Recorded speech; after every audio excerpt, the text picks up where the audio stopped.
Magandang araw sa inyong lahat, lalong-lalo na sa mga katulad ng nagbo-bonsai. Bali, itong nakikita niyong puno ngayon ni Cambilog, Pangasinan. Itong puno na to, sarili kong hunting nung nagpunta kami ng Burgos, Pangasinan. Ngayon na halos ano na siya, 1 year and 7 months na sa akin. Sa pagkakalagay niyo sa bato, halos 6 months pa lang. Kung titignan niyo yung puno, simple lang kasi meron siyang drop branch dito, kaya nung nilagay ko siya sa bato, tinagilid ko lang ng konti para maging semi-cascade siya.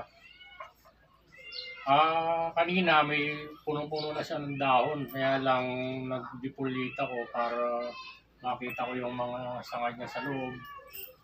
Makapal na kasi siya, kaya kailangan nang i-defoliate, tapos yung dahon na matanda na. Para pag winire ko siya, mahimay ko siya ng detailed na pagkaka-wire, yung detalyado talaga. Pakikita ko sa inyo kung paano ko siya gagawin at makikita nyo rin yung resulta mamaya. Sige, gagawin ko na siya. Bali, ito sinisimulan ko na siyang i-wire. Brown wire na yung gagamitin ko para magandang tignan.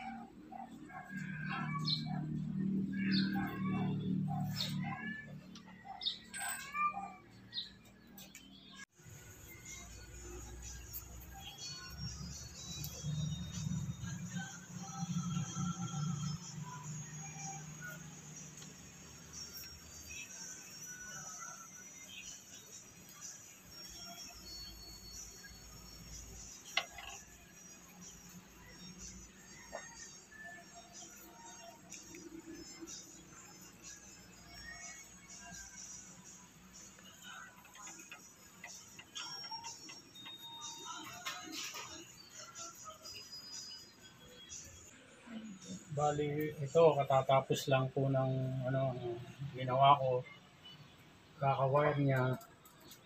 Bali, kung mapapansin nyo yung sa ilalim na mga branch, hindi ko siya pinutulan. Pinapahaba ko kasi gusto kong lumaki yung mga branch nila. Medyo naiiwanan kaya hindi ako nagpuputol dito, pinapalarga ko lang itong dalawang branch na to. Yan. Tapos kung mapapansin nyo, marami akong tinanggal na mga, kasi meron na rin siya mga twiggings na mga maliliit. Tinanggal ko yung mga iba, marami akong tinanggal kasi para lumaki yung mga primary, secondary branch. Hindi naman ako nagmamadali, kaya kinakapon-kapon ko muna yung mga twiggings niya. Tapos kung titignan nyo siya, mga alternate yung mga branch, yung mga bar branch, tinanggal ko yung iba. Tapos sa apex naman, puro patayo yung mga sanga niya. Tapos dito yung bigat. Dati dito, kaya lang in nature parang matutumba na siya, kaya dito ko dinagay yung apex niya para balance yung apex. Yan. Tapos yung mga branch niya dapat walang dumidikit sa bato. Kailangan nakaiwalay yan. Iwalay yung mga branch. Makikita mo yung bato talaga. Yan. Paikot. Actually, yung unong bata pa siya.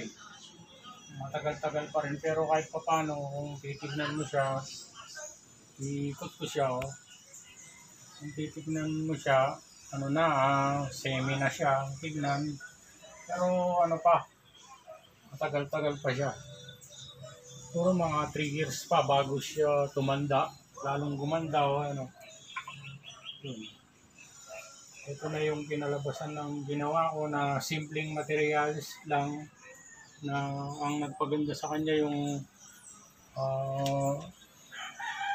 pinatong ko siya sa bato, ginawa ko siyang rock crown.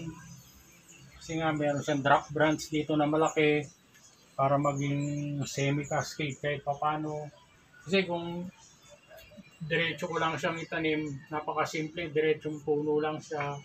Pero dito kahit papano nagkaitsura kasi ang nagdala na lang yung bato niya. Yung pinagdikit-dikit ko lang sila, binagyan ko ng design.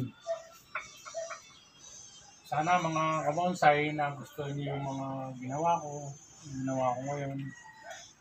Sana mag-subscribe kayo sa YouTube channel ko kasi marami pa akong mga video na gagawin. Shoutout pala sa mga kaklase ko sa high school. Kahapon nag-banding kami sina Irene Policarpio, sina Rizalyn Navarro, Eloisa Sahagun, Evangeline Guzman, Mary Aquino, yung iba, Alma Serrano, yung mga ibang kaklase ko, hindi ko na kasi matandaan yung mga pangalan. Maraming salamat po.